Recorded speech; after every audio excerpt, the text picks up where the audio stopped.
Sophia's shift at Marcello's began like every other Wednesday evening, with her arriving through the service entrance at 4:47 p.m., 14 minutes before the doors officially opened to Miami's elite. She pulled her dark hair into a tight bun, secured with the same pearl pin her mother had given her 7 years ago, back when Catherine could still fasten buttons without trembling hands. The uniform hung loose on Sophia's frame these days. Not from illness, but from the particular poverty of working 60-hour weeks on a salary that barely covered her mother's medication and the monthly fees at Clearview Assisted Living Facility, a 30-minute drive from the city that cost $200 every month without fail. That morning, before her shift, she had visited Catherine. The visits happened 3 times each week, Mondays, Wednesdays, and Saturdays, a schedule Sophia maintained with the precision of someone who understood that consistency was the only promise she could reliably keep. Catherine had been lucid that day, which meant she recognized Sophia's face, even if the context of their relationship had become somewhat fuzzy in her deteriorating mind. They sat in the facility's common room, which smelled perpetually of industrial cleaner and something underneath it, something organic and sad that Sophia had learned not to identify too closely. "You work too hard," Catherine had said, her fingers working at the hem of her cardigan nervously. Her hands moved constantly now, as if they were searching for something to do, some small task that might anchor her to present consciousness. "It's fine, Mom. You're comfortable there. That's what matters." Catherine had nodded, but Sophia could see the guilt flickering behind her mother's increasingly distant eyes. Catherine knew, on some level, that her existence required sacrifice. That knowledge lived alongside the advancing confusion, like 2 separate realities, refusing to fully merge. By next month, the realization might vanish entirely. Sophia had learned not to predict these deteriorations. They happened in their own time frame, following rhythms that had nothing to do with logic or fairness. The restaurant's kitchen was already buzzing with activity when Sophia entered. Marcus, the head chef, didn't look up from his prep work. He never did. Marcus had trained under someone in New York for 15 years before moving down to Miami, and he had a chef's particular disdain for front-of-house staff. Sophia didn't take it personally. She took it as the baseline of her professional existence, the same way one accepts gravity or the inevitability of Tuesday following Monday. She collected her order book and server's notepad, mentally rehearsing the evening's specials. The restaurant was expecting a full house. Valentine's Day was next week, and couples were beginning their preliminary reconnaissance missions, testing restaurants before committing to the more substantial romantic gestures of the actual date. Marcello's was where people went when they wanted to be seen, which meant it was where power moved through subtle conversations held over wine and carefully plated food. The last thing Sophia did before taking her position was apply the perfume. She kept the bottle in her locker, wrapped in a small velvet pouch that had come with it. The perfume itself was housed in a crystal vessel that looked like it belonged in a museum, rather than a locker room adjacent to a restaurant's kitchen. The glass was so precise, so intentional, that Sophia had never managed to examine it without thinking of craftsmanship from another era, from another world entirely. Her grandmother Victoria had given it to her 2 months ago, during those final days in the hospice facility when the morphine had worn off for just enough hours to allow Victoria to think clearly. Victoria was Sophia's only grandparent. Her other 3 had died before Sophia's birth or early in her childhood, leaving Victoria as the sole remaining link to whatever genealogy and family history Sophia might have claimed. Catherine had never been particularly forthcoming about relatives.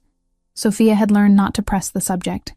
"This is important," Victoria had said, pressing the crystal bottle into Sophia's hands with surprising strength for someone so diminished by illness. "This is..." She had paused then, gathering words that seemed to resist organization. "When someone recognizes this, when someone knows it, you'll understand things. About your family. About why I kept you safe." The statement had confused Sophia at the time. Kept her safe from what? Victoria had never been cryptic before.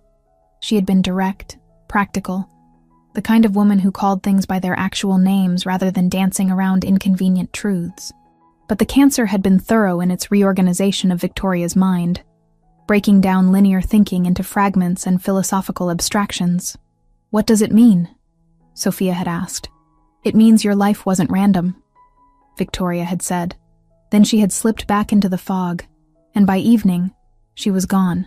Sophia had worn the perfume only twice since then, once to the funeral, and once when the despair of the month had felt particularly suffocating. But tonight, for no reason she could clearly articulate, she had applied it before work. Just a small amount on her wrists and the hollow of her throat, where the pulse beat visibly against her pale skin.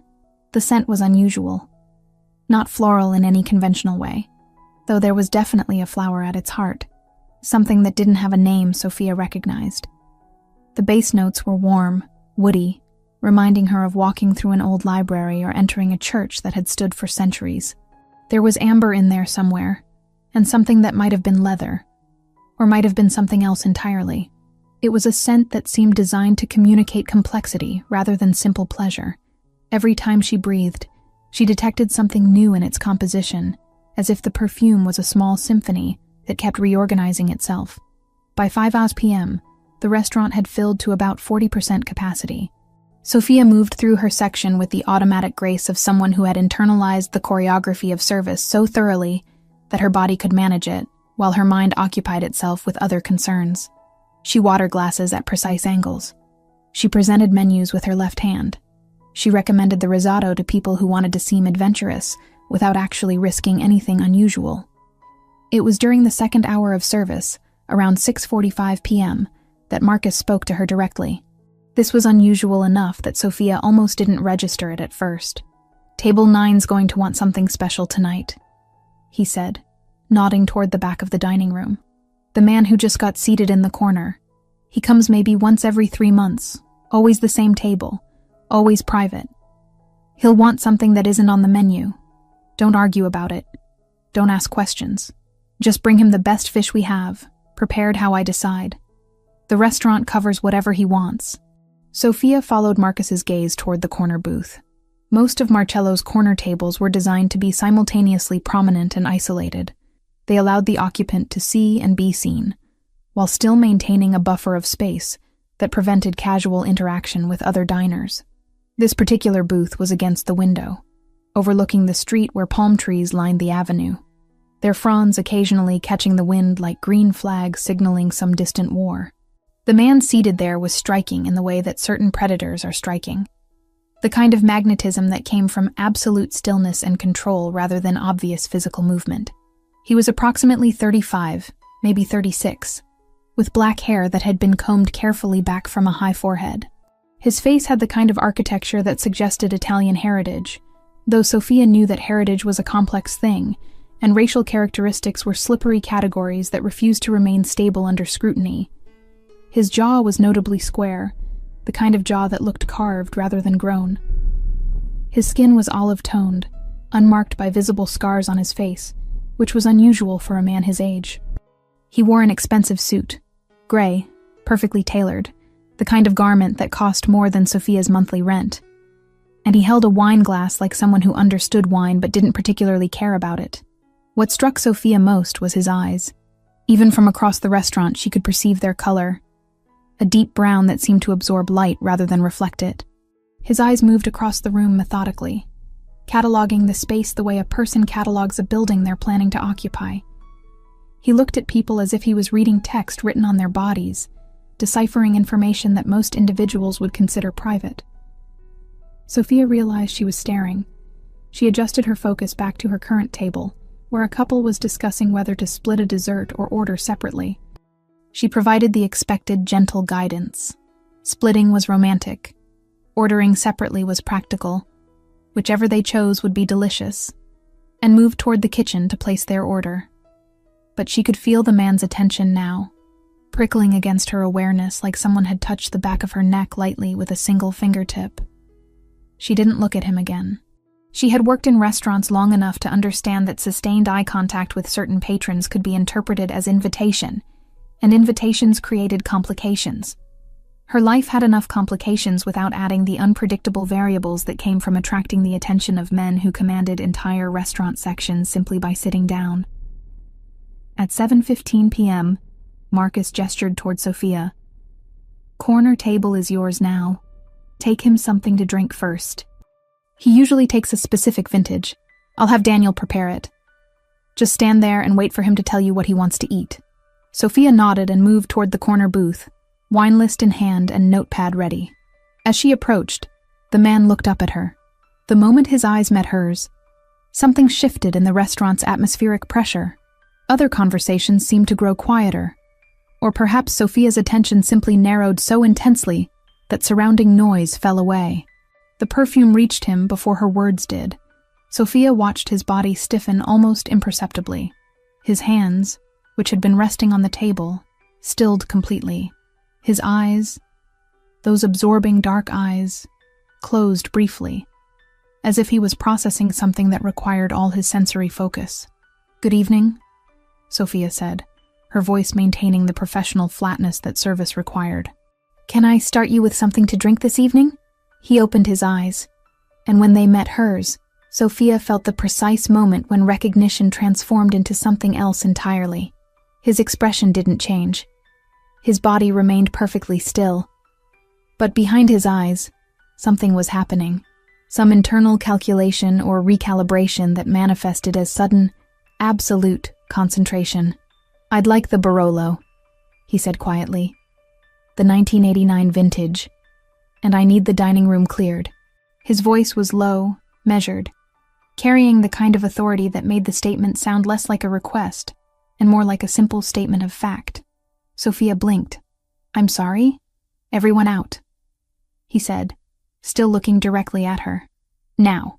The moment Luca Ravellini issued his command, the restaurant's carefully maintained performance of normalcy collapsed. Sophia stood frozen, her order pad dangling from her fingers like a useless prop from a play that had suddenly ended. The man didn't raise his voice. He didn't gesture or make any movement that could be interpreted as threatening, yet his words carried a weight that seemed to physically press against everyone present, a force that made heads turn toward the kitchen, toward the exits, toward the host stand where the manager stood with an expression that suggested he understood exactly what was being asked of him. "Sir, I'm not sure I understand," Sophia began, her professional training attempting to reassert itself, attempting to translate this impossible moment into something that could be managed through the protocols of hospitality. "We don't typically—" "Now," he interrupted, his gaze never wavering from her face. "Everyone leaves. Everyone except you. Folks, we're closing the dining room for a private safety procedure. Please gather your belongings and exit through the east corridor. We'll validate your parking and comp a bottle for your next visit." Couples abandoned their appetizers. A businessman collected his briefcase. The restaurant's ambient noise, the quiet clinking of glassware, the murmur of conversation, the distant sound of plating from the kitchen, began its rapid dissolution. Within minutes, the dining room had transformed from a crowded establishment into a stage set waiting for a scene that hadn't yet been written. The servers melted back into the kitchen.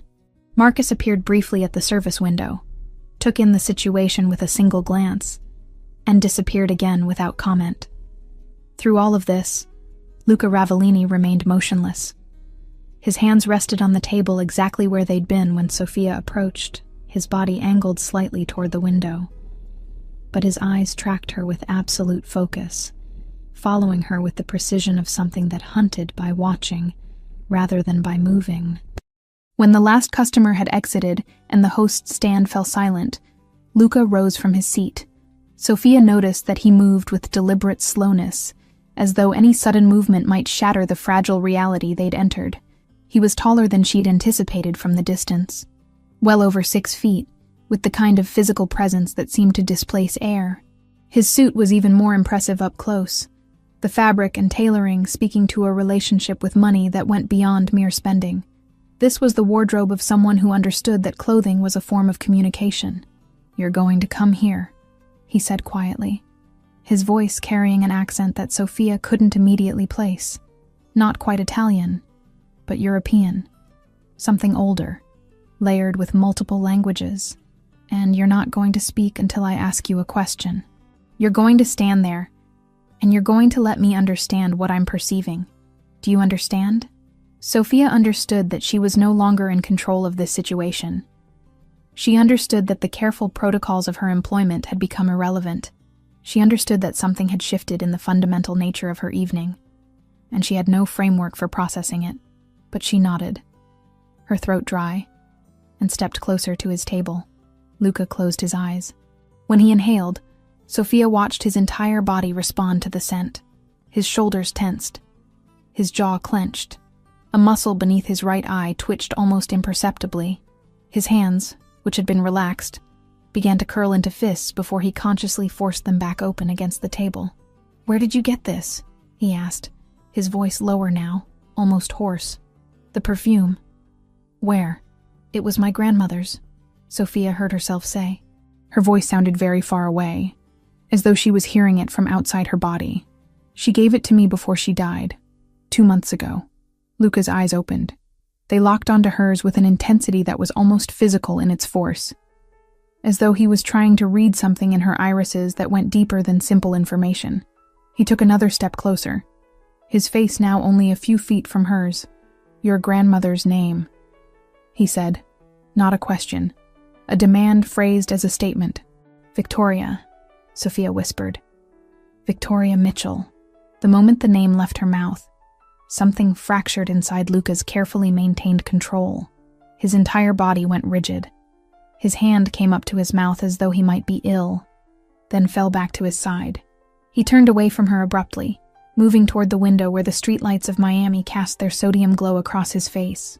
Sophia could see his chest rising and falling in a rhythm that suggested he was consciously controlling his breathing, forcing oxygen into his lungs through discipline rather than instinct.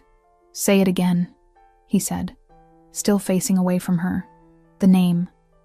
"Say it again." "Victoria Mitchell," Sophia repeated.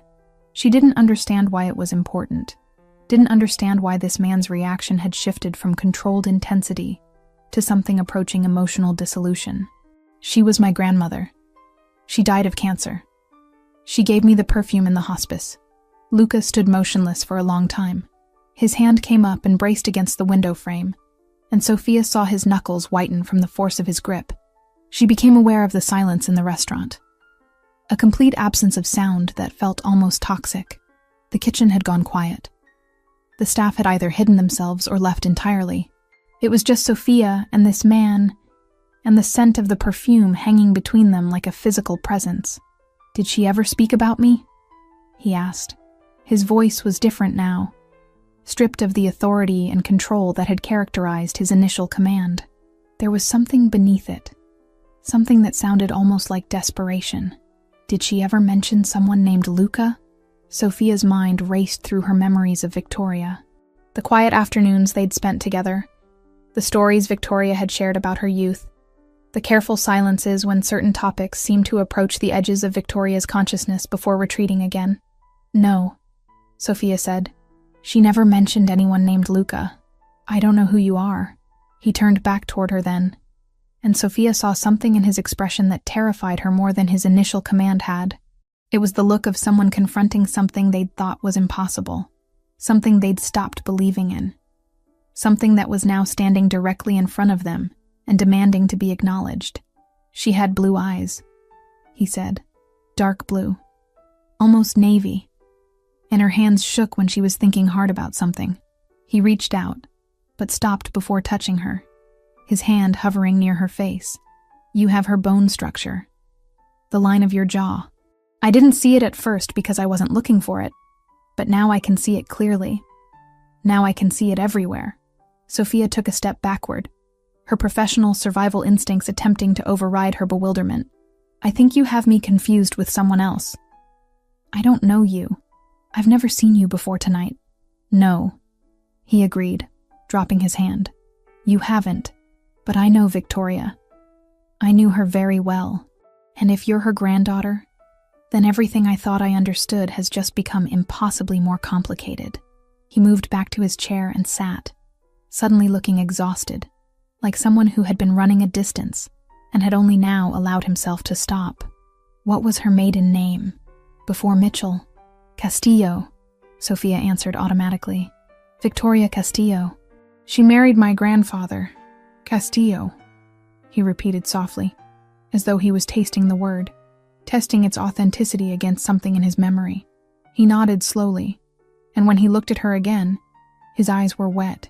He didn't cry, didn't allow tears to fall, but Sophia could see them gathering in the lower lids, threatening a breakdown that his will was barely containing. "Sit down, Sophia. You need to sit down, because what I'm about to tell you is going to change everything you believe about your family." He gestured to the chair across from him. Sophia moved toward it mechanically, her body functioning on automatic systems, while her mind struggled to process how a Wednesday evening had transformed into whatever this moment had become. As she sank into the chair, Luca exhaled slowly, and the sound carried the weight of decades of a secret, finally, impossibly, being spoken aloud.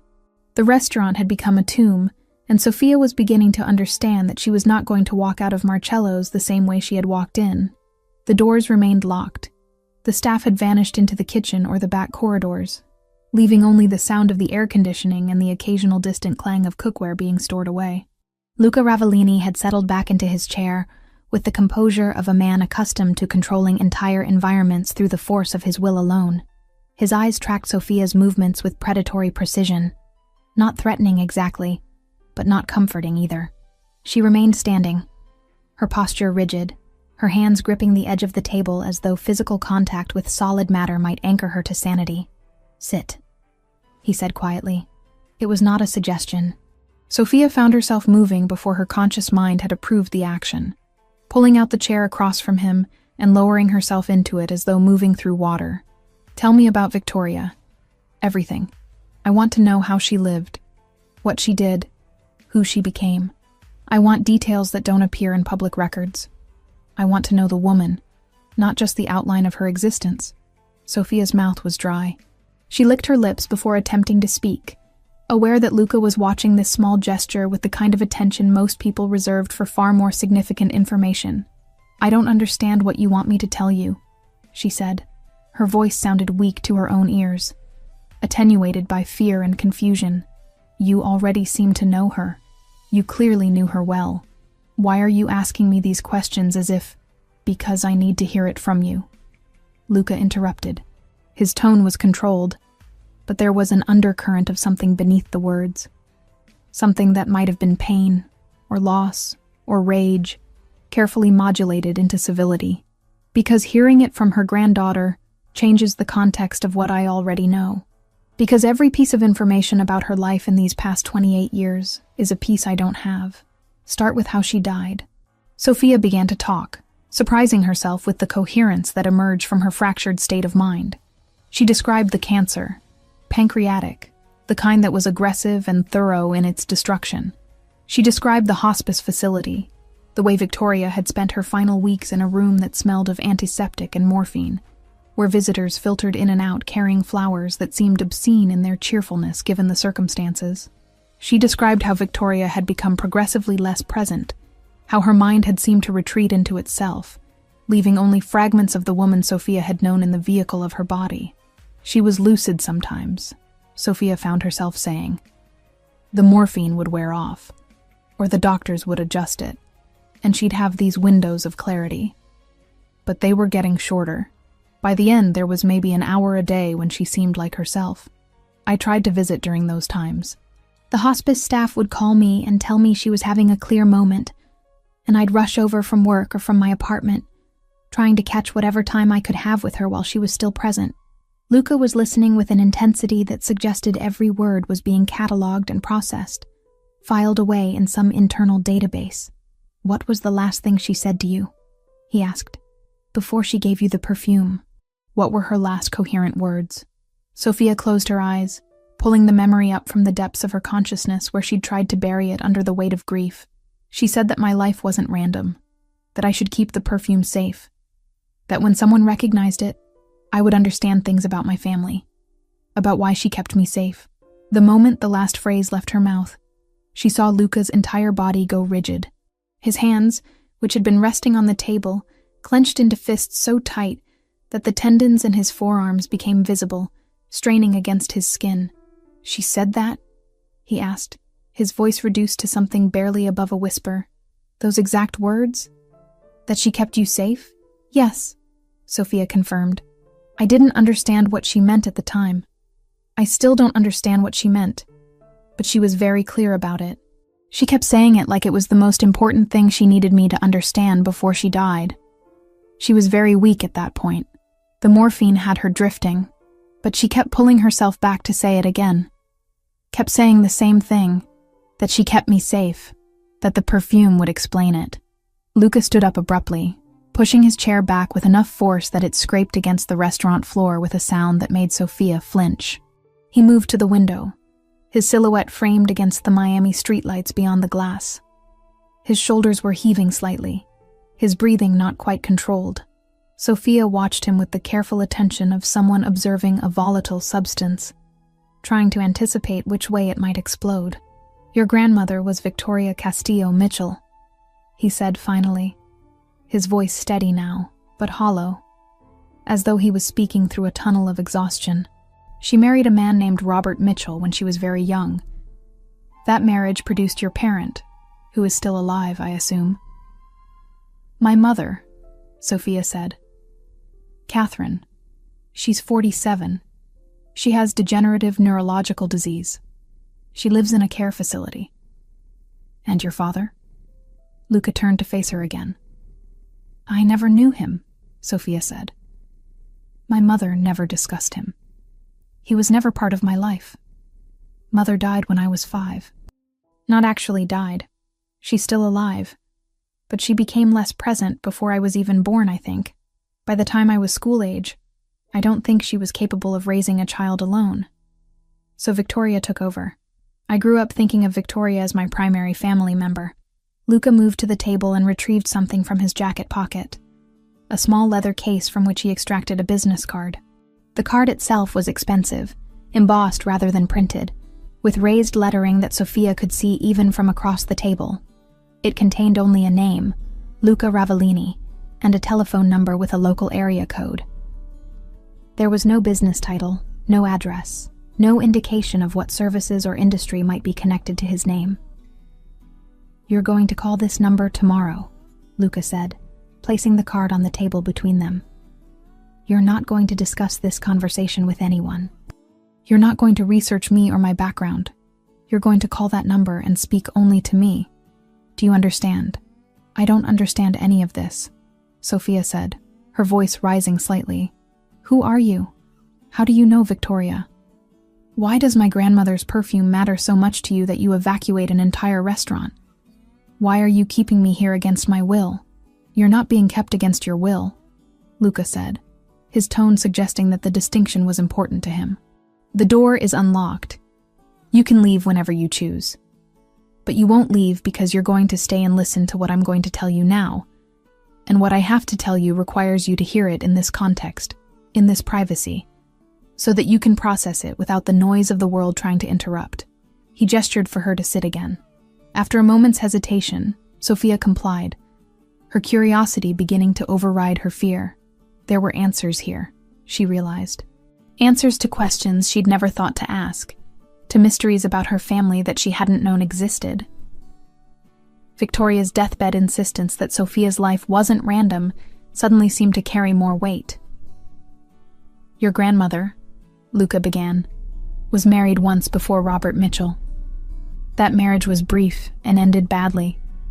During that time, she was connected to a family, a significant family, a family that did not approve of her relationship with my—" He paused, seeming to struggle with the word selection, "with a member of that family. She left that world. She tried to build a normal life. But the perfume she gave you is not a normal family heirloom. It is a signature. It is a marking. And the fact that you're wearing it means that she intended for you to be found." Sophia wanted to ask what he meant by found, but before she could form the question, Luca moved to the restaurant's front entrance and unlocked the door. He stepped back, creating a clear path to the exit. "It's 3 a.m, he said. "The street is empty. You can go home now. You can try to pretend this never happened, or you can call that number tomorrow and get answers to questions you're going to spend all night formulating.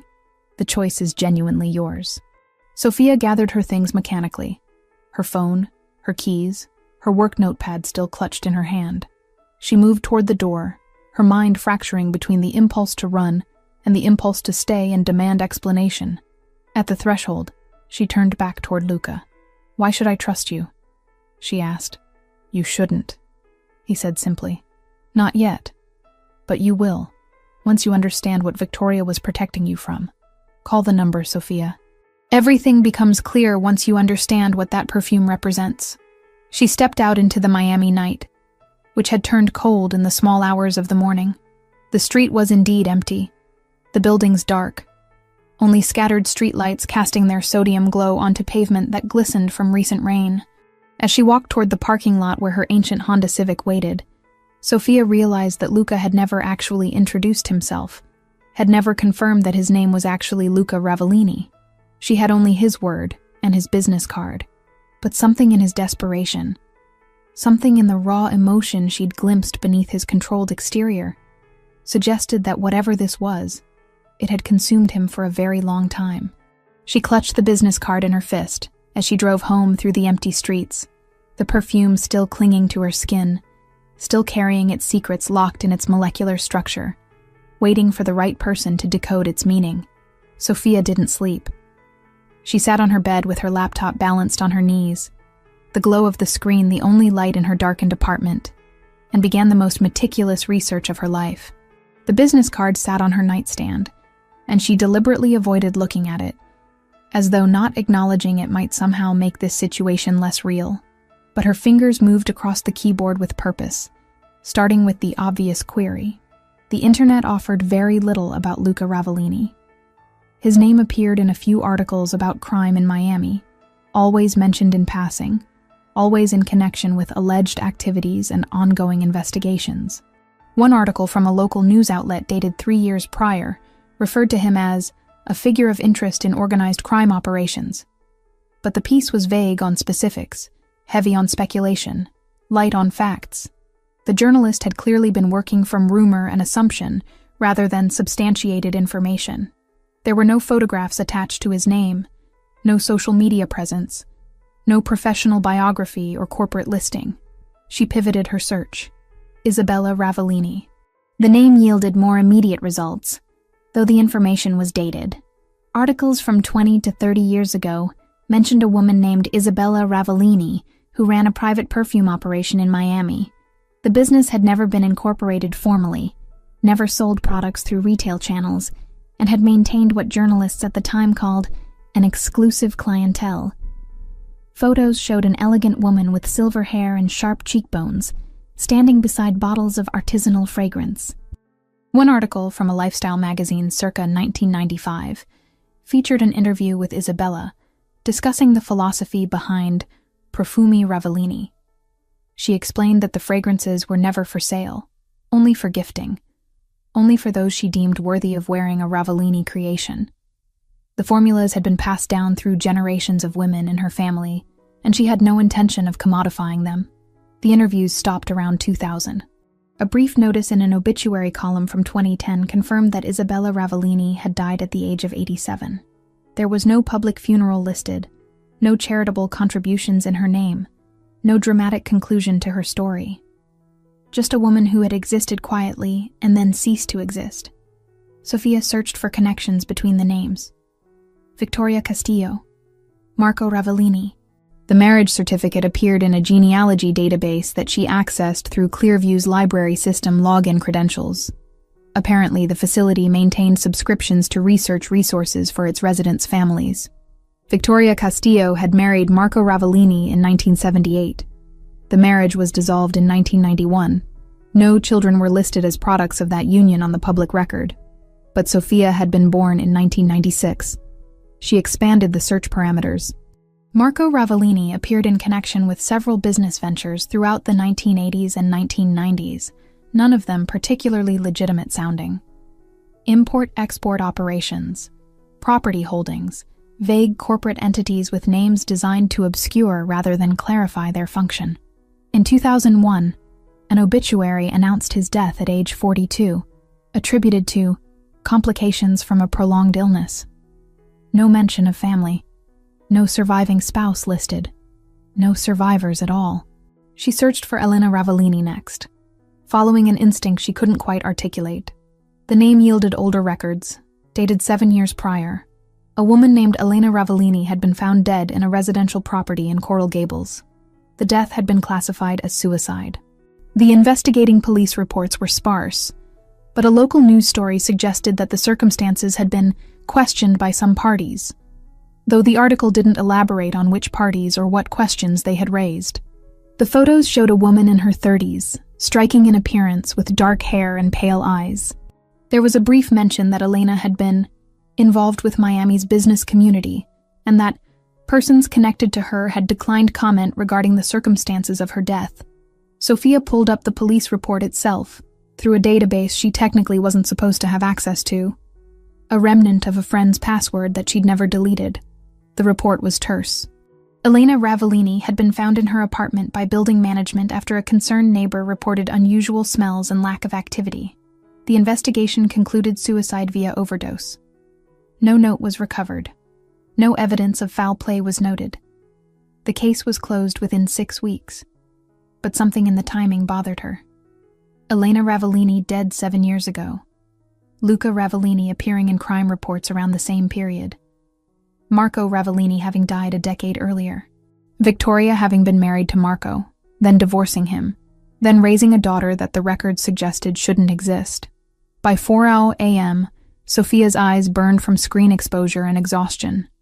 She had filled 14 pages of her notebook with connections and questions and hypotheses that led nowhere conclusive. She understood that she was missing information, that there were gaps in the timeline and logic that she simply couldn't fill from publicly available sources. Victoria had said the perfume would explain things. Well, the perfume smelled like mystery and architecture, like something designed to communicate at a level that bypassed rational analysis. She was about to close her laptop when her email notification dinged. The sender line read simply, NR. The message contained only a few sentences. You research thoroughly. You're intelligent and cautious, which suggests good instincts. But you're also limited by what's available publicly. There are conversations that can only happen privately. Call the number on my card at 10 o'clock this morning. Not before, not after. Exactly 10. Sophia checked the timestamp. The email had been sent at 3:47 a.m., which meant he'd been monitoring her research, or at least monitoring her search history, or somehow had access to information about her digital activity. The violation of privacy was staggering enough to clear away the last remnants of her exhaustion. She was being watched, not just offered information, not just encountered randomly in a restaurant, actively tracked and monitored.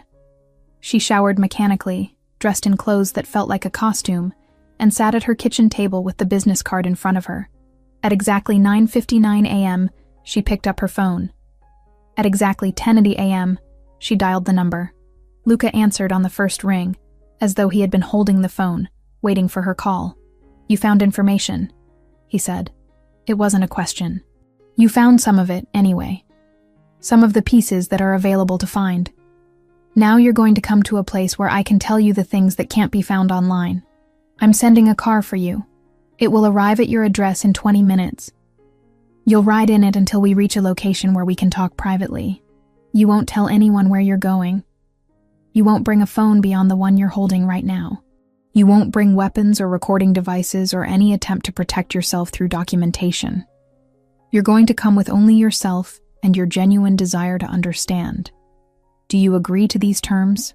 Sophia's rational mind screamed that this was dangerous, that she was making a catastrophic mistake, that every instinct for self-preservation should be propelling her toward calling the police or disappearing into anonymity. But she heard herself say, I agree. Good, Luca said. Then everything begins now. By the time this car arrives at your location, you will no longer be the person you were before you answered your phone. You understand that? No, Sophia said quietly. But I'm starting to. The line went dead. She looked at the clock on her wall. 10:03 a.m. She had 17 minutes to decide if she was actually brave enough to step into whatever this was, or if she should run. She didn't run. The car ride to Luca's mansion took 45 minutes, though Sophia wasn't entirely certain they were traveling in a linear path. The vehicle was tinted too darkly for her to see out, and the driver, a woman with silver hair and a professional demeanor, didn't engage in conversation beyond confirming Sophia's address and offering her water, which she declined. The silence was suffocating in its own way. giving Sophia nothing to focus on, except the mounting anxiety that accumulated with each turn the car made. When the vehicle finally stopped and the driver opened the door, Sophia emerged into a different version of Miami than the one she inhabited. The mansion stood behind wrought iron gates, visible only partially through landscaping that had been designed with precision to obscure rather than display. Palms and flowering shrubs created a buffer between the property and the street. The main structure was set back far enough that neighbors would have only glimpses of its architecture. Security cameras were discreetly positioned but clearly functional. This was a place designed by someone who understood that true power didn't announce itself through ostentatious display, but through deliberate concealment. The interior was understated in ways that suggested enormous wealth.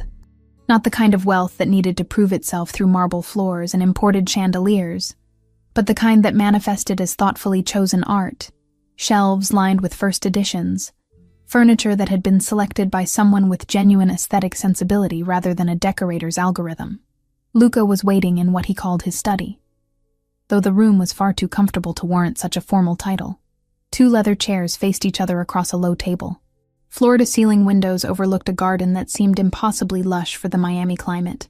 "Sit," Luca said, gesturing to one of the chairs. He was wearing different clothes than he'd worn at the restaurant. Slacks and a button-down shirt in charcoal gray, the sleeves rolled up to his elbows. Without the formal suit jacket, he seemed somehow more accessible and simultaneously more dangerous. Like observing a weapon in its unguarded state, Sophia sat. Luca settled across from her, and for a moment they simply observed each other, as though trying to map the terrain of a conversation that would reshape both their lives. "Your grandmother was married to my brother," Luca began without preamble. His name was Marco Ravellini. The marriage lasted approximately 2 years, from 1978 to 1980. It ended because Victoria made a choice that was both brave and devastating. She chose to leave a world she didn't belong to, and in leaving that world, she left Marco behind. But before the marriage ended, before she understood what my family truly was, she became pregnant. Sophia felt the words land in her chest like something physical. "My mother," she said quietly. "Catherine." "Yes," Luca confirmed. "Catherine is Marco's biological daughter, which makes her my half-niece, which makes you my granddaughter by blood, though the biological pathways are somewhat circuitous. My brother didn't know about the pregnancy when Victoria left. She didn't tell him. She was afraid, and justifiably so, that if Marco knew she was carrying his child, he would use that knowledge to keep her connected to our family, connected to this world that she understood was built on practices and philosophies she found morally reprehensible." "How do you know this?" Sophia asked. "If Victoria didn't tell him, how would you know?" "Because Marco told me, years later, when he realized Victoria was never coming back," Luca said. "He had investigators locate her. He knew where she was living, what she was doing, who she had become. He discovered that she had given birth to a daughter and was raising that daughter alone, and Marco made a choice too. He chose not to interfere. He chose to let Victoria build the life she wanted without the weight of connection to us. It was perhaps the most noble thing Marco ever did, which tells you something about the caliber of decisions we were typically making." Sophia's mind was struggling to integrate this information into the framework she'd constructed for her identity. Catherine, whom she'd always believed to have a father who was simply absent or unknown, had a documented biological connection to the Ravellini family, which meant Sophia herself was not simply a random product of chance, but rather the result of a deliberate, documented lineage. "But there's more," Luca continued. "The perfume. Do you understand what it represents?" "I've been trying to figure that out," Sophia said. "I found articles about your grandmother, Isabella. She made it. She made it exclusively, never sold it. What does that have to do with me?" Luca stood and moved to a painting on the wall, a portrait of an older woman with elegant features and intelligent eyes. "This is Isabella," he said. "My grandmother. She died in 2010, though she lived until 2010, far longer than the cancer specialists thought she would. Isabella had a philosophy about perfume.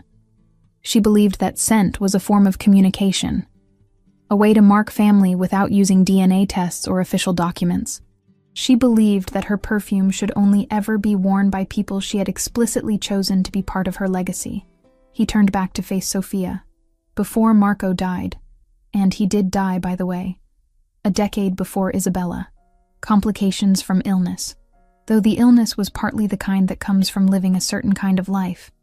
Before he died, he told Isabella about Catherine, and Isabella did something extraordinary. She created a special batch of her perfume, one that had a slightly different composition than her usual work. She instructed Marco to ensure that this perfume was given to Victoria, with the understanding that it should eventually be passed down to Catherine, and potentially to Catherine's children. Why would she do that? Sophia asked. Why would she make something specifically for people who were trying to escape her family? Because Isabella was wise in ways that neither Marco nor I managed to be, Luca said. Because she understood that family isn't something that can be forced or coerced.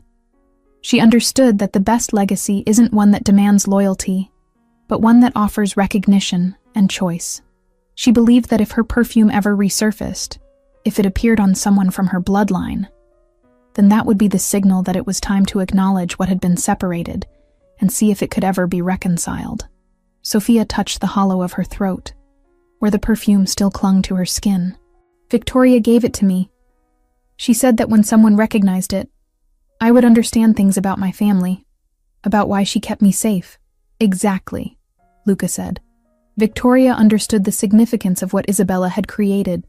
She had worn this perfume while she was married to Marco, and she knew that no one else wore it. So when Isabella gave it to her before Marco's death, yes, they communicated despite the separation. Victoria understood that it was both a blessing and a curse. A blessing, because it meant that Isabella had chosen to honor Catherine's existence. A curse, because it meant that if anyone from our family ever encountered someone wearing that scent, the connection would be undeniable.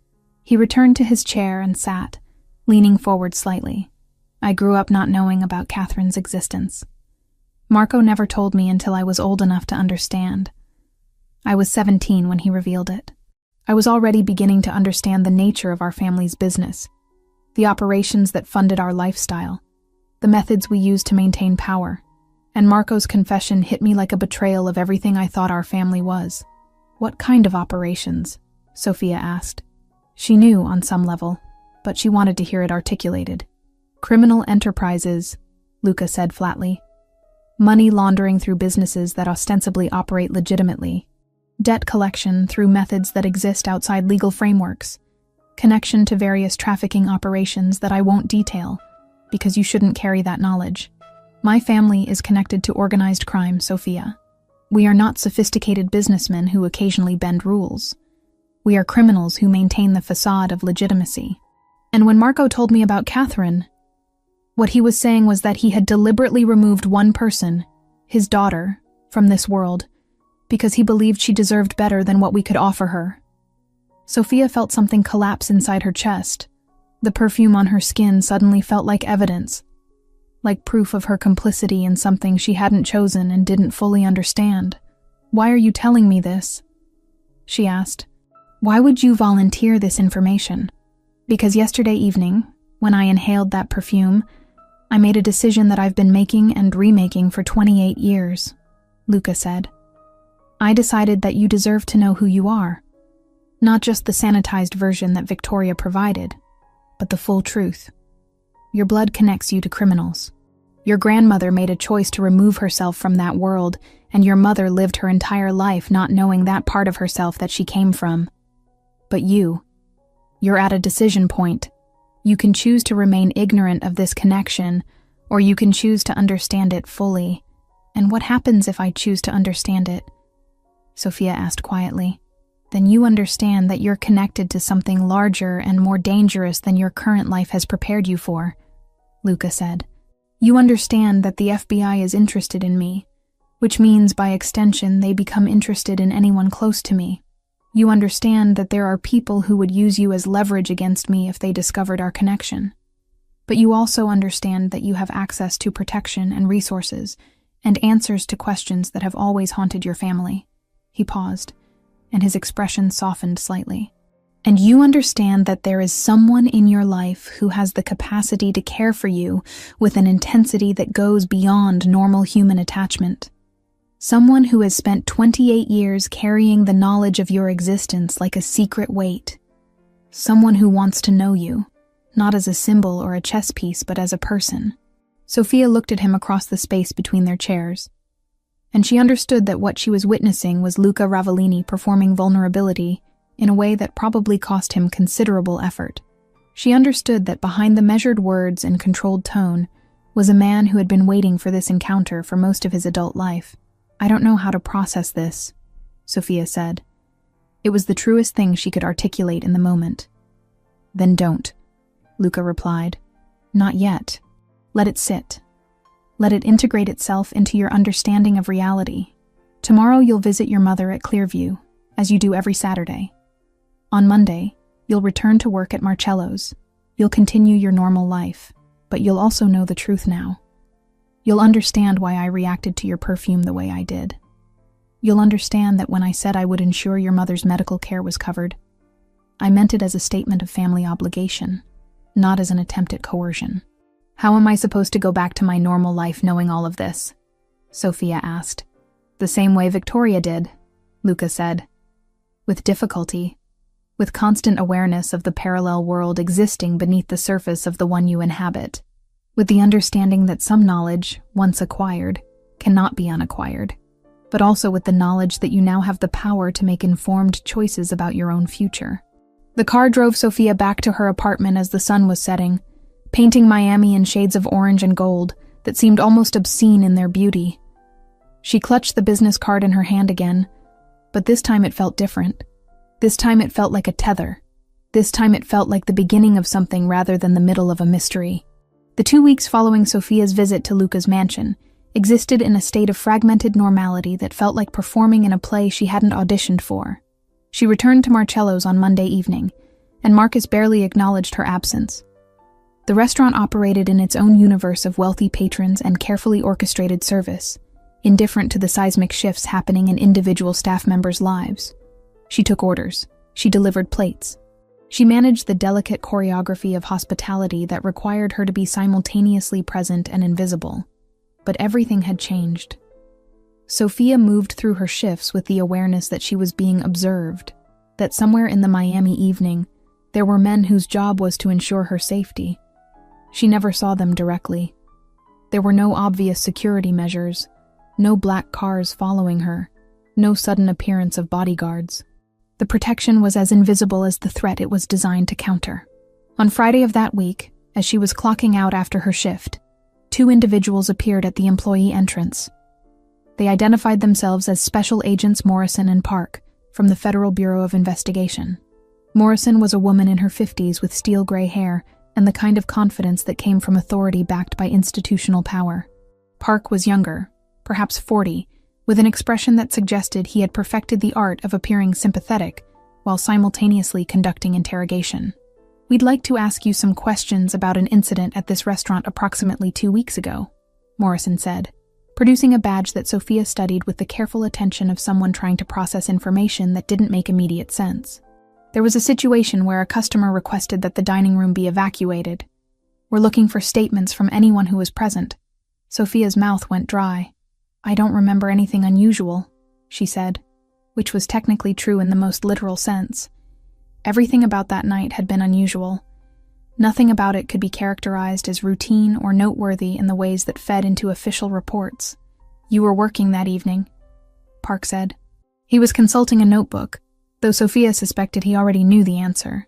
"You were assigned to the section where the customer in question was seated. The manager indicated that you served him directly before the evacuation occurred. He ordered the Barolo," Sophia said carefully. "He was a customer. He placed an order. I don't recall anything else." Morrison's eyes narrowed slightly. "The customer's name was Luca Ravellini. Do you know who that is?" The name hung in the air between them, and Sophia understood that this moment represented a threshold. Acknowledge the name and invite questions about her connection. Deny recognition and risk being caught in a lie that would damage her credibility. Say nothing, and hope the silence could be interpreted as confusion rather than evasion. "I'm a waitress," Sophia said finally. I serve customers. I don't track their names or backgrounds. If he wanted something, he ordered it and I delivered it. That's the extent of my interaction with him. Park exchanged a glance with Morrison. We're aware that Mr. Ravellini has been under investigation for various activities that exist outside legal boundaries. We're also aware that he has been documented visiting this establishment multiple times. We're interested in whether any conversations occurred between you and Mr. Ravellini that might provide insight into his current operations or associates. He ordered wine, Sophia repeated. We didn't have a conversation. He evacuated the restaurant and I went home. That's all I know. The questioning continued for another 20 minutes, circling around the same territory without advancing into new ground. Morrison and Park seemed increasingly frustrated as Sophia maintained her posture of professional detachment, offering nothing beyond the bare minimum of confirmation. Eventually, Morrison produced a business card with her contact information. If you remember anything, or if Mr. Ravellini attempts to contact you, we'd appreciate hearing about it, she said. We can offer protective measures if you feel you're being pressured or threatened. Sophia accepted the card and watched them leave. 40 minutes later, her phone rang. The caller ID showed an unknown number, but she answered it anyway. They visited you, Lucas said without preamble. It wasn't a question. How do you know that? Sophia asked, though she already understood the answer. Because I know everything that happens to you. I told you that you were being protected, that protection extends to monitoring when federal agents decide to interview you. What did you tell them? Nothing, Sophia said. I said I served you wine, and that was the extent of our interaction. I didn't mention the perfume or Victoria or any of it. She heard Luca exhale, and the sound carried relief. Good. That was the correct response. By refusing to cooperate with them, you've made a statement. You've indicated that you're not interested in being a government cooperant. But Sophia, understand what this means. By protecting me, you've now involved yourself in my world in a way that creates legal liability. You're not just someone connected to me. You're someone who has actively chosen not to testify against me. I don't know if I had a choice, Sophia said quietly. You did, Luca replied. You could have told them everything. You could have made a deal. Immunity for testimony. You could have removed yourself from this situation entirely. But you didn't. And now I need to offer you something in return for that loyalty. He instructed her to come to the mansion on Saturday morning. When she arrived, she found not just Luca waiting for her, but a woman who introduced herself as Rosa. Rosa was in her mid-50s, with dark hair streaked with silver, and eyes that contained entire libraries of untold stories. She moved through the mansion with the ease of someone who had spent decades navigating its spaces and hierarchies. Your grandmother was my friend, Rosa said without preamble, once they were alone in what appeared to be Luca's private study. Victoria used to visit this house when she was married to Marco. Those visits stopped, and I understood why. Marco never spoke about what had happened, but we all knew. And then, years later, Luca told me about Catherine. And now he's telling me about you. Rosa settled into a chair with the deliberation of someone whose body carried the weight of decades. I've worked for this family since 1992. I came to them after my own family fell apart. They gave me structure when I needed it. They gave me purpose. But I also watched what this life does to people. I watched Marco love someone he couldn't keep. I watched Luca grow up understanding that loyalty was currency, and that money moved through channels most people never see. Why are you telling me this? Sophia asked. Because Luca wants to offer you a job, Rosa said. Not in any capacity that would involve illegal activity. He's funding a private medical laboratory that requires someone with forensic knowledge. Someone who can process evidence analysis for private clients. The work is legitimate. The money comes from legitimate sources. Or at least sources legitimate enough that they're not going to trigger federal scrutiny. He wants you to work there. He wants you to stop being a waitress and start being something more aligned with your capabilities. And if I refuse, then you continue as you are, Rosa said. But you'll be doing it under constant surveillance by federal agents. They'll be watching you, waiting for you to slip up or to make contact with Luca in ways they can use as evidence. They'll make your life difficult through legal channels, audits of your tax returns, inspections of Clearview's records, interviews with your coworkers that subtly suggest you're connected to criminal activity. Luca would prefer not to involve you in his operations. But if you're going to be connected to him anyway, he'd rather that connection be one he can control and protect. Sophia understood that what Rosa was describing was a choice with only one rational option. She could refuse and maintain her current precarious stability, or she could accept the offer and move into Luca's world with eyes open. "I accept," she said. The transition happened within a week. Sophia submitted her resignation at Marcello's, citing a better opportunity. She moved from her small apartment to a townhouse in Wynwood that Luca owned, a property located in a neighborhood that was actively gentrifying, surrounded by galleries and restaurants and people who minded their own business. The laboratory was located in a commercial building that appeared, from the outside, to be a routine medical facility. Inside, it was equipped with state-of-the-art forensic equipment and staffed by technicians who treated Sophia with professional courtesy, but did not attempt conversation beyond work-related matters. The salary was tripled from what she'd made at the restaurant. The work was intellectually engaging in ways waitressing had never been. But Sophia understood that she had traded one cage for another, albeit a more comfortable one. She could afford to increase Catherine's care. She could afford better treatment options. She could afford stability. The price was her independence. One evening, as she was completing analysis on a blood sample, Rosa appeared at her workstation. "Luca wants to introduce you to his business circle," Rosa said. "There's a dinner tomorrow evening at the house. Formal attire. Nothing too elaborate. You're his family now." It's time they understood that. Sophia felt her stomach tighten. "I don't know anything about business circles." "You know about observation," Rosa said. "You know about reading people. That's what matters. Tomorrow you'll sit at a table with people who operate in different worlds than the ones you've inhabited. You'll listen more than you speak. You'll understand that there are conversations happening beneath the surface of other conversations. And you'll begin to comprehend the scope of what Luca Ravellini actually is." The dinner was held in a private room that had been prepared with meticulous attention to detail. The table was set with crystal and silver. The food was prepared by a chef who had trained at restaurants Sophia could never afford to visit. The attendees were 6 men and 3 women, all of them carrying themselves with the particular confidence that came from operating in spaces where consequences were negotiable. Luca introduced Sophia as his family. No explanation was offered. No context provided. Just a statement of fact that seemed to shift how everyone at the table interacted with her. The conversation moved between business discussions that Sophia couldn't follow and personal anecdotes that revealed nothing, while implying vast networks of influence and obligation. What struck Sophia most was the careful civility of it all. These were dangerous people conducting themselves with the refinement of diplomats. They were discussing operations that almost certainly involved illegal activity, but they discussed them in language so coded and abstract that an outsider listening would have heard nothing but networking between legitimate business interests. Halfway through the meal, a man seated across from Sophia, someone Luca had introduced as Franco Giardoni, leaned toward her and smiled. "So you're the mystery that's captured Luca's attention," he said. His accent suggested Eastern European origins, but his English was fluent. Beautiful and connected to his family. That's a powerful combination. "I'm his family," Sophia said flatly. "That's all." "Of course," Franco said, though his smile suggested he understood more than she'd revealed. "Family is everything in this world. The people around this table, we're all bound by blood or obligation or debt. It's what keeps the system functioning.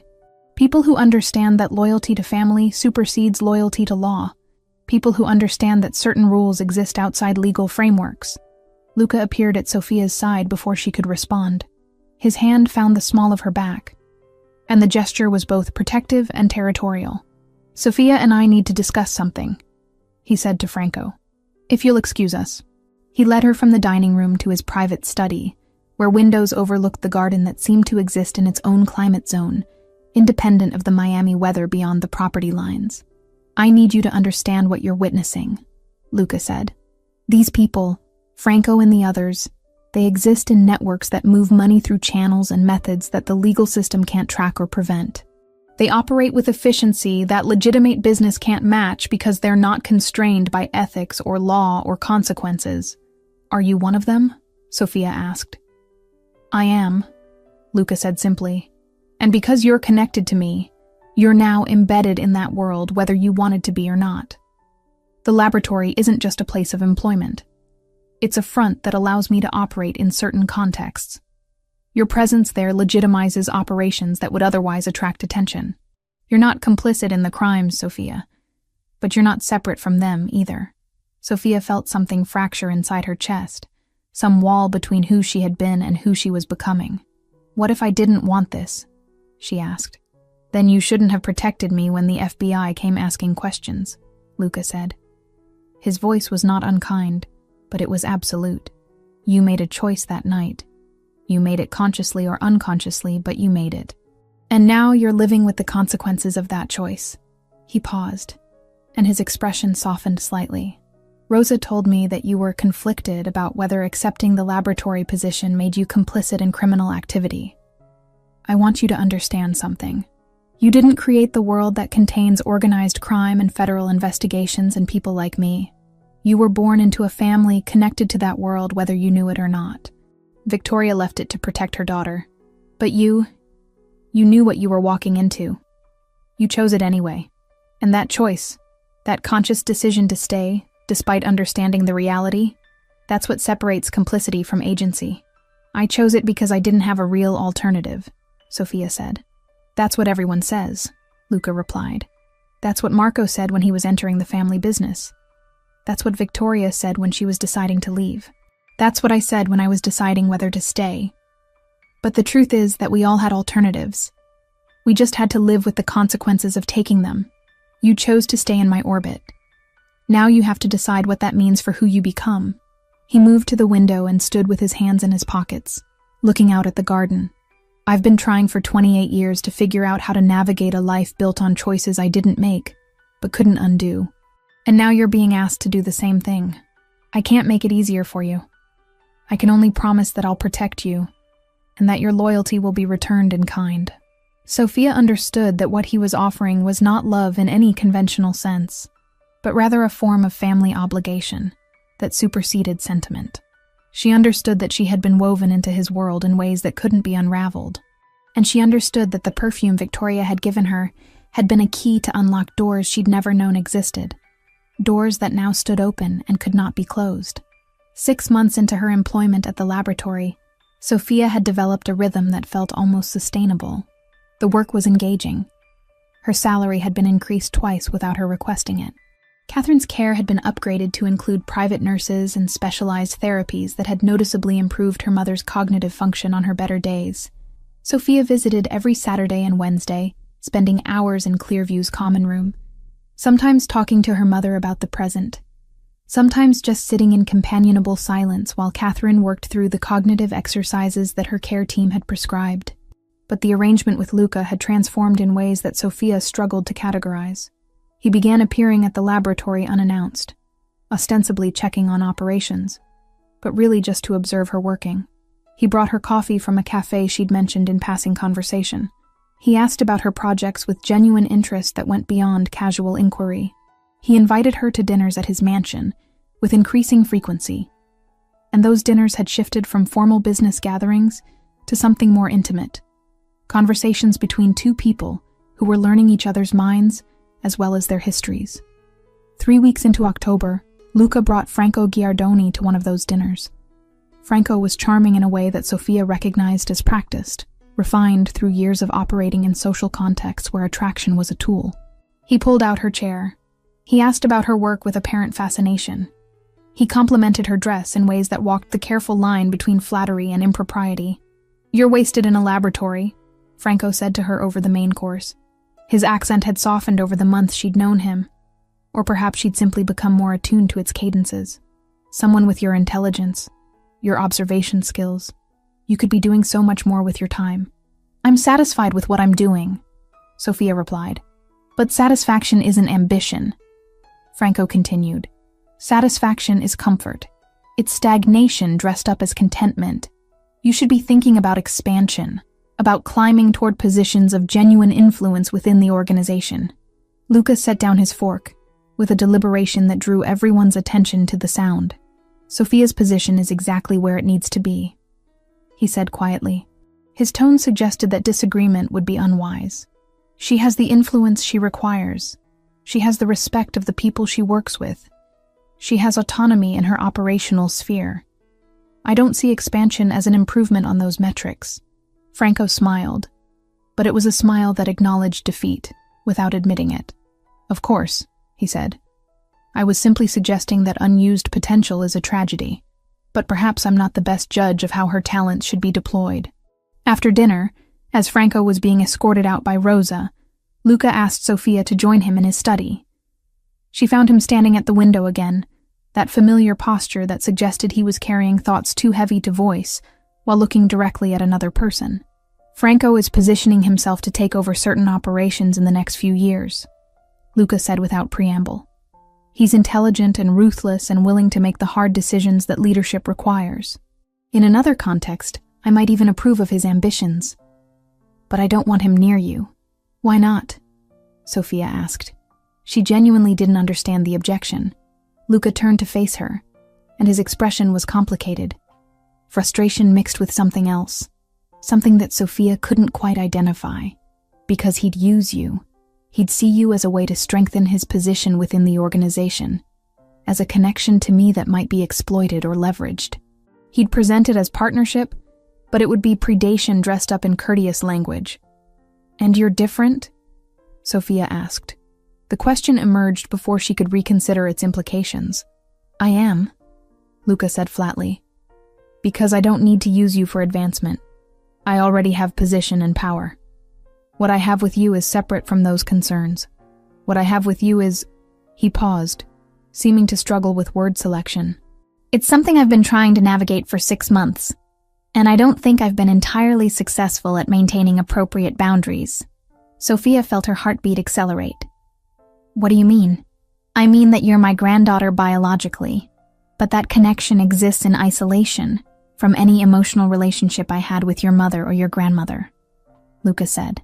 His words were measured, chosen with care. I mean that I didn't raise you. I didn't know you as a child. I didn't form attachment to you through proximity and time and the accumulation of small moments that constitute parenting. I mean that when I look at you now, I see a woman who is intelligent and courageous and capable of navigating complexities that would destroy most people. I see someone who made a choice to stay connected to me despite understanding the implications of that choice. I see someone who I've developed attachments to that go beyond family obligation. Luca, Sophia began, but he held up a hand. I'm not asking you to reciprocate, he said. I'm simply stating a fact that I think you should understand. I'm stating it so that you understand why Franco needs to remain at a distance from you. Because if he were to approach you with the kind of attention he demonstrated tonight, and if you were to accept that attention, it would place you in a position of conflicted loyalty that I cannot allow. You can't control my choices, Sophia said, though she understood that in practical terms, his control was nearly absolute. No, Luca agreed, but I can make the consequences of certain choices clear. Franco would never be able to offer you what I can offer you. He would never be able to provide the kind of protection or certainty or freedom that my connection to you provides. He would always be calculating what your value is to him, what strategic advantage you represent. And I won't allow that. Over the following months, the boundaries Luca mentioned began to blur further. He started touching her in ways that went beyond familial interaction. A hand on the small of her back that lingered. A brush of fingers against her wrist when they were passing objects across a table. His gaze lingering on her in moments when he thought she wasn't observing him. Sophia found herself responding to these gestures, leaning into the proximity, allowing moments of nearness that stretched longer than propriety would typically allow. Rosa noticed. Rosa, who had known Luca for decades, and who seemed to exist in some liminal space between servant and confidant, began watching both of them with an expression that suggested she understood exactly what was happening and had formed opinions about it. One evening in December, as they were finishing dinner, Sophia heard herself say something that she'd been avoiding articulating for months. I don't think of you as my grandfather, she said. The statement emerged into silence, enormous and irreversible. Luca set down his glass very carefully. I know, he replied. I think about you as... Sophia paused, struggling with terminology that seemed inadequate for what she was experiencing. I think about you as someone I'm becoming attached to in ways that complicate the family structure that we're supposed to be inhabiting. I know that too, Luca said. And I'm terrified, Sophia continued, because I know who you are. I know what you do. I know that getting closer to you means becoming more entangled in operations and decisions and consequences that I didn't choose. But I also know that staying at a distance means ignoring something that feels increasingly significant. Luca stood and moved to the window. His silhouette was backlit by the Miami skyline, casting him in shadow. We need to take time, he said finally. We need to step back from this trajectory and give ourselves space to process what's happening. Because if we move forward, we're making a choice that alters the structure of everything we've built, and that choice needs to be made consciously, not in the heat of proximity and emotional intensity. How much time? Sophia asked. I don't know, Luca said, but you'll continue your work. You'll continue visiting your mother. You'll continue your life, and I'll maintain appropriate distance. When we see each other, we'll be cordial but restrained, and eventually, we'll understand whether this is genuine connection or proximity-induced attachment, whether this is something that can withstand the reality of what we actually are to each other. Sophia understood that what he was offering was not what she wanted in the immediate moment, but what she needed in the longer term. She understood that stepping back was an act of respect for both of them, an acknowledgement that the feelings were real enough to warrant careful consideration rather than impulsive action. And so she agreed, though agreeing felt like stepping backward into shadow when she'd been moving toward light. The distance between Sophia and Luca lasted through the winter and into the spring, a separation that felt both necessary and torturous. They inhabited the same spaces occasionally, dinners at his mansion where she would observe him from across rooms, their gazes meeting and then deliberately separating. She continued working at the laboratory. She continued visiting Catherine every Saturday and Wednesday. She continued her life in the townhouse in Wynwood, wearing the perfume Victoria had given her less frequently, trying to create psychological separation from the memory of what that scent represented. But separateness proved to be an illusion. Everything Sophia did was still filtered through the lens of Luca Ravellini. Her choices were still constrained by her connection to him. Her safety was still maintained by his network of protection. The distance was geographic and behavioral, but not actual. She was still embedded in his world. They had simply agreed to pretend otherwise. Then Catherine had a crisis. It was a Tuesday evening in late April when the call came from Clearview. Catherine had suffered a fall in her room.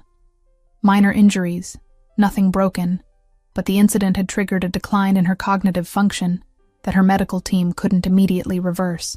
Sophia left work immediately and drove to the facility, her hands shaking on the steering wheel, her mind fracturing with worry and guilt, and the terrible recognition that her mother's condition was deteriorating, regardless of the excellent care she was receiving. Catherine was awake when Sophia arrived, but she wasn't lucid. She was cycling through states of consciousness, moments of recognition interspersed with confusion and agitation. Sophia sat beside her bed and held her mother's hand, feeling the tremor in Catherine's fingers, the brittleness of her bones, the physical manifestation of her body's betrayal by disease. She's declining faster than we anticipated, Dr. Patterson explained as Sophia stepped out of the room. The fall appears to have accelerated something that was already in progression. We're adjusting her medication, but I want to be honest with you. We're moving into a different phase. We should discuss palliative care options. Clearview finalized the palliative plan on a rainless Tuesday. It wasn't surrender so much as a recalibration of hope, less about cures and more about dignity. Sophia signed the forms with steady hands. She told the nurse about the seashells Catherine used to collect when she could still walk the beach, and asked them to keep a small bowl by the window. When she stepped outside, the air smelled faintly of salt and disinfectant. She called her mother's room and let the silence fill with things that didn't need words. Sophia absorbed the words like blows. She understood what they meant. Her mother was dying. The expensive care and private nurses and specialized therapies had bought time, but they had not bought salvation. They had simply delayed the inevitable, while making it slightly more comfortable. She called Luca from the parking lot. She hadn't intended to. The number was muscle memory, fingers finding the digits before her conscious mind could intervene. He answered on the third ring, and his first words were, "Where are you?" "Clearview," she said. "My mother's worse. They think she's entered the terminal phase. I don't know how to process this." There was a pause, and then, "I'm coming to you." He arrived 40 minutes later, moving through the facility with the ease of someone accustomed to traversing any space without question. He found Sophia in Catherine's room, where she was sitting in the darkness, holding her mother's hand, watching the rise and fall of Catherine's chest as though monitoring that movement might somehow prevent it from ceasing entirely. Luca didn't speak. He simply pulled up another chair and sat beside her, and his presence, solid, real, undeniably present, broke whatever dam Sophia had been maintaining. She began to cry. Not the controlled release of emotion, but the fracturing collapse of someone who has been holding themselves together through sheer force of will. She cried for Catherine. She cried for Victoria. She cried for the complexity of her own existence, for the impossible choice she'd made to stay connected to Luca, for the realization that no amount of money or protection or love could actually save the people who mattered. Luca let her cry. He didn't speak. He didn't offer platitudes. He simply sat with her in the darkness, while her mother slept fitfully in the bed between them. By the following Saturday, Catherine had improved slightly. Not recovered, but stabilized enough to be lucid for periods of time. Sophia visited in the morning and found her mother having one of her better days, the kind where Catherine seemed almost like herself, where conversation was possible. "You're happy," Catherine said suddenly, observing Sophia with the clarity that came and went unpredictably. "You seem different, less burdened." "I'm not happy," Sophia said gently. "You're declining. That's not happiness. But something's changed in you," Catherine continued. "Something's happened that's shifted the way you carry yourself. It's in your posture. It's in your face. You've let something in. Someone." Sophia didn't know how to respond to that observation, so she simply held her mother's hand and let the moment pass. That evening, Luca called. "I want to see you," he said. "Not at work. Not at the mansion. I want to see you somewhere that's only for us." He sent a car, and it brought her to a private marina on the outskirts of Miami. A boat was waiting, not one of the ostentatious yachts that the wealthy typically owned, but something smaller, more intimate. Luca was standing at the helm when she boarded, and he looked different. Less like a crime boss orchestrating operations, and more like a man who had removed the armor he typically wore. "I want to take you somewhere," he said. "Is that acceptable?" Sophia nodded, and he began maneuvering the boat away from the dock and out onto the black water. They sailed for hours, moving into deeper waters where the lights of Miami became distant, where the world seemed to consist only of the boat and the ocean, and the stars emerging as darkness deepened. Finally, he anchored in a location that appeared to be nowhere in particular, a patch of water indistinguishable from any other patch of water. "I've been trying to figure out how to navigate what we are," Luca said, standing at the rail with his hands in his pockets. "I've been trying to understand whether what I feel for you is genuine connection, or whether it's projection, expectation, the weight of decades waiting for someone to bridge the gap between who I am and who I wish I could be. And I still don't have a definitive answer, but I've come to understand that not having a definitive answer doesn't matter. What matters is that every moment I spend apart from you feels diminished by your absence. What matters is that you represent possibility in a life built entirely on inevitability. What matters is that you're real and present and worth every risk that comes with loving you." He turned to face her, and his expression was open in ways that Sophia had never seen before, vulnerability written across his features like language. "I can't offer you a normal life," he continued. "I can't offer you a future free from complication. What I can offer you is protection, loyalty, and a commitment that supersedes every other obligation I maintain. What I can offer you is the acknowledgement that you matter to me in ways that go beyond family or duty or strategic advantage. What I can offer you is myself, entirely, if you choose to accept that offer." He reached into his jacket and withdrew a small velvet box. Inside was a chain of gold, delicate but unmistakably valuable, with a pendant that contained a single drop of liquid, captured in crystal, suspended and preserved. "This is the original Profumi Ravellini," Luca said. "Isabella's formula. Marco brought it to me before he died, thinking I might understand what it meant. I've kept it for 28 years, waiting for the right moment to know what to do with it. But now I understand. It belongs with you. It belongs in the space between who you were and who you're becoming. It connects Isabella to Victoria to you, across generations and choices and heartbreak. It's the only thing I have that truly belongs to my family's history, and I'm giving it to you, because you've become the most important part of my history." Sophia took the necklace with trembling hands. The pendant was warm against her palm, and the perfume inside seemed to be alive, swirling slightly within its crystal prison. "I'm not asking you to marry me," Luca said. "I'm not asking you to formalize this through legal structures that would only create complication. I'm asking you to claim this necklace.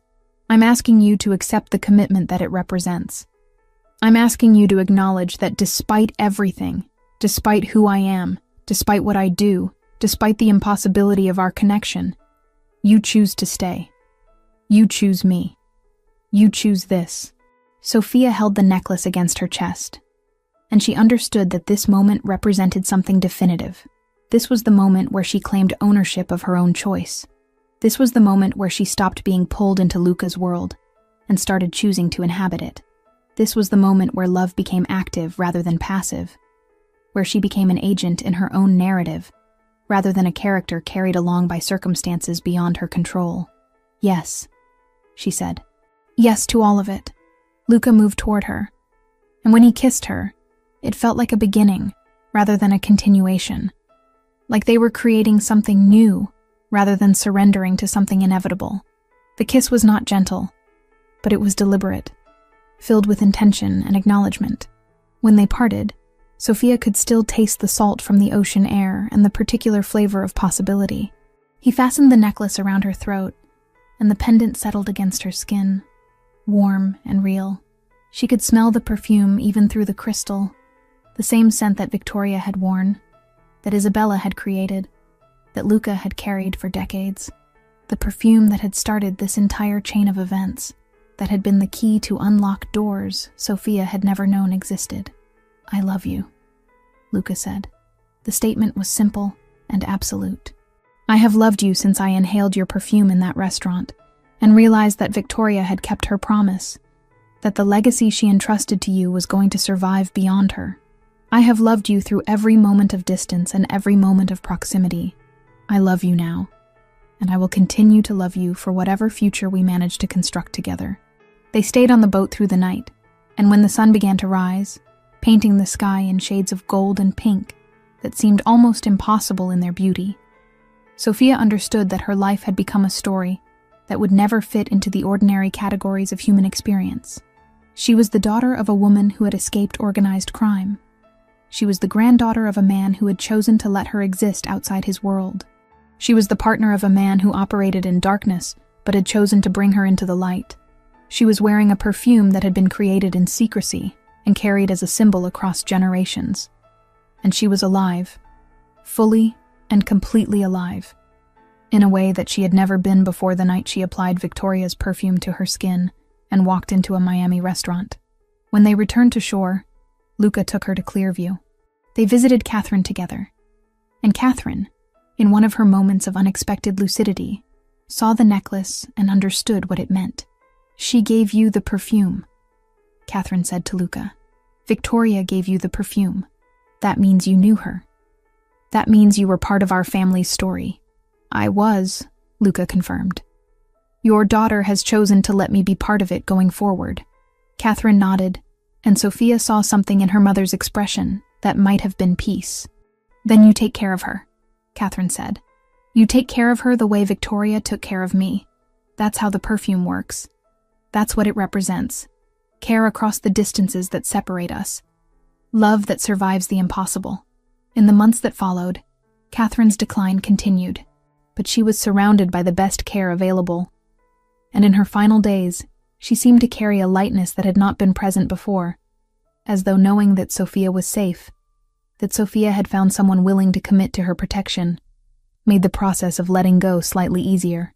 When Catherine died on a Tuesday morning in late June, Sophia was holding her hand, and Luca was sitting in the chair beside her, a physical manifestation of his commitment.